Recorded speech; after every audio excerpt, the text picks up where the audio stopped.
Hello everyone, welcome to my channel.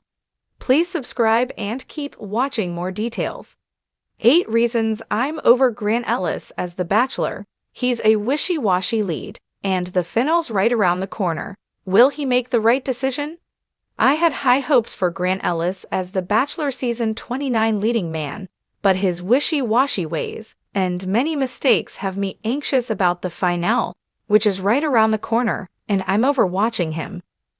When Grant, a now 31-year-old day trader from Newark, New Jersey, appeared on Jen Tran's Bachelorette season, I thought that he would make the perfect bachelor. I wasn't surprised when he was announced as the next lead, and I was very excited to watch him continue his journey to find his future wife and mother of his children, which he'd said was his mission in life. However, after a solid premiere, it was all downhill for Grant from the Bachelor Season 9 Episode 2 on. I was so disappointed to see that Grant has been an indecisive bachelor who's made many mistakes with the women along the way. While I eagerly awaited the premiere, I'm sad to say that I'm now over The Bachelor Season 29 and Grant as the lead, and I can't wait for it to end. Unless something changes drastically in the final episode, I'm prepared for my disappointment to continue through Grant's finale because he's too wishy-washy. As I watched The Bachelor Season 29, I quickly realized that Grant didn't have a backbone.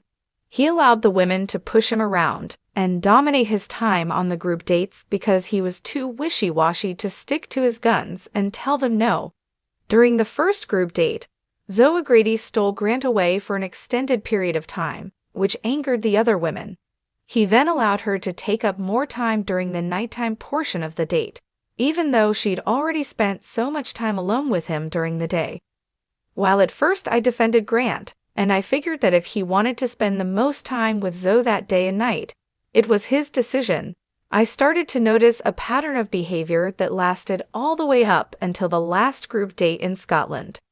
Rather than spending time alone with the women in order to make deeper connections, at times Grant seemed pushed into conversations because he wasn't strong enough to tell them no. Throughout The Bachelor Season 29, this was the most evident when Grant allowed Carolina Sophia to take up a lot of his time during group dates, while he ignored the other women. I feel that he seemed to want to be her hero and comfort her, but this only painted a bigger target on her back.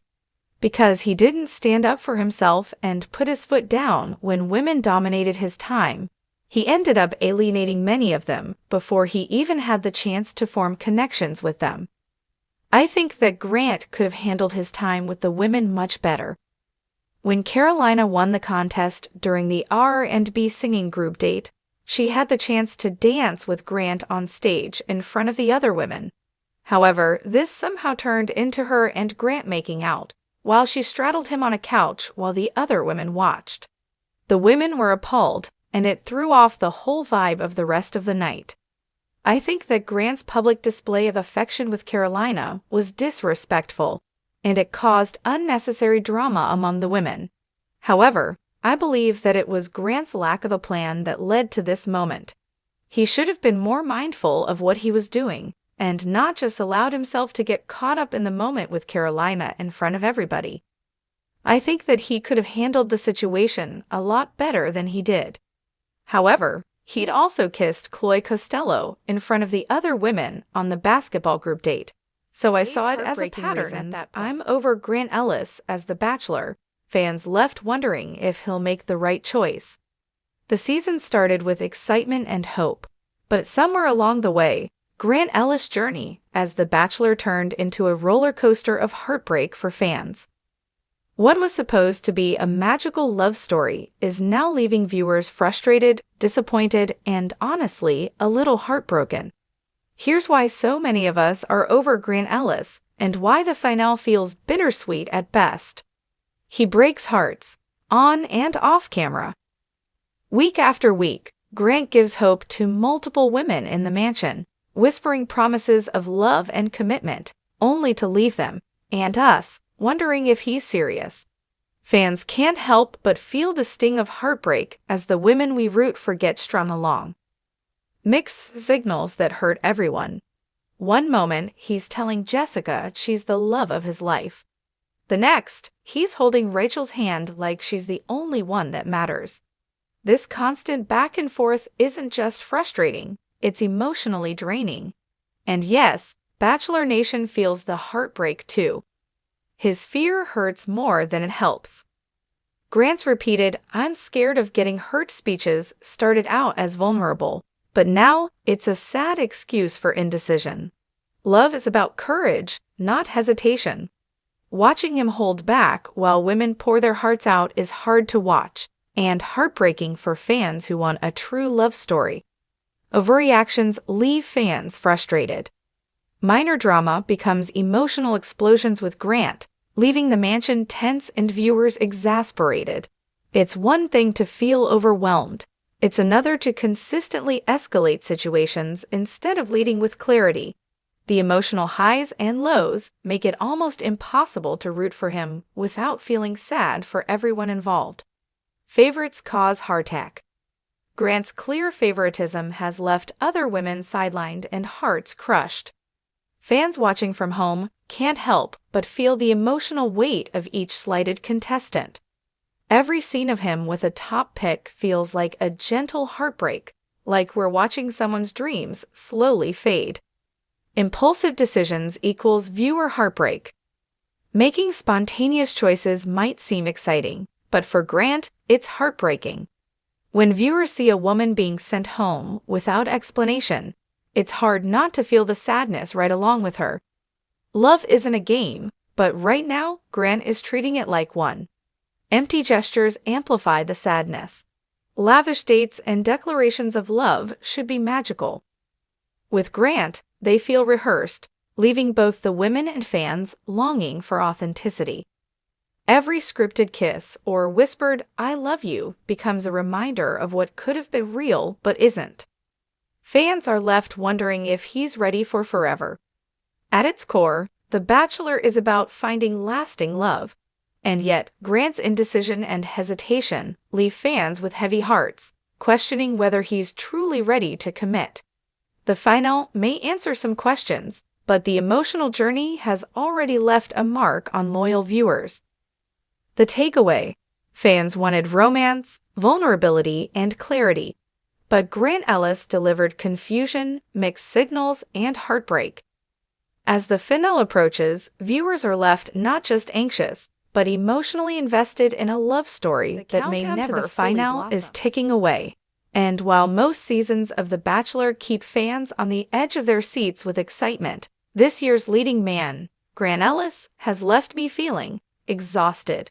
Don't get me wrong, he came into the season with the full package: charming smile, tall frame, great career, and that mysterious boy next door with a secret soft side energy that producers love to promote. But somewhere along the journey, Grant's indecisiveness, emotional ping-ponging, and lack of clarity turned what should have been a dreamy fairy tale into a roller coaster I didn't sign up for. We're just weeks away from the final rose ceremony, and I can't shake the feeling that no matter whom Grant chooses, or doesn't choose, this ending is going to be frustrating. So here are 8 reasons I'm officially over Grant Ellis as The Bachelor. Grant has made a name for himself this season by saying one thing and doing another. One week, he's swearing eternal devotion to Jessica, calling her the one I see a future with. And the very next episode, he's holding hands with Rachel, whispering the exact same words. The women in the mansion aren't the only ones confused. Viewers like me are left wondering if Grant even knows what he wants. It's not endearing anymore. It's exhausting. Love may be complicated, but watching someone swing back and forth like a broken pendulum is not compelling television. It's just frustrating. A great bachelor takes initiative, leads with confidence, and reassures contestants when emotions run high. Grant? He waits for the women to tell them what to do. Instead of actively seeking clarity, he often sits back, letting contestants carry the weight of difficult conversations. Whenever drama sparks, he listens with that deer-in-the-headlights look, nods thoughtfully, then offers a vague, "I just need more time." It's almost like he's auditioning for the Bachelorette himself, hoping someone will swoop in and guide him. Every single season, the lead has fears. That's natural, but Grant has turned his fear into a mantra. I'm scared of getting hurt. I'm scared of making the wrong decision. I'm scared of not being enough. At first, it was relatable and vulnerable. Now, it feels like a crutch. Instead of rising to the moment, Grant uses fear as an excuse to delay progress in relationships. Love requires risk, and after 10 weeks of televised dates and roses, it's about time he understood that. We've seen bachelors before who thrive in tense situations by keeping their cool. Grant, he overreacts to minor conflicts like they're earth-shattering betrayals. Two women raise their voices during a cocktail party, and suddenly Grant's storming out, brooding under the moonlight, and dramatically whispering to producers that he can't handle the pressure. While this makes for good reality TV clips, it exposes a lack of emotional maturity that is hard to root for. Even though Grant insists he's keeping an open mind, it's clear he has favorites, and it's alienating the rest of the women. Whether it's giving extra long one-on-ones with Lauren or sneaking kisses with Rachel in front of the others, he doesn't hide where his heart leans. Instead of building meaningful connections with everyone, he clings to his top picks and keeps the others dangling. It's uncomfortable to watch because it feels less like romance and more like stringing people along for screen time.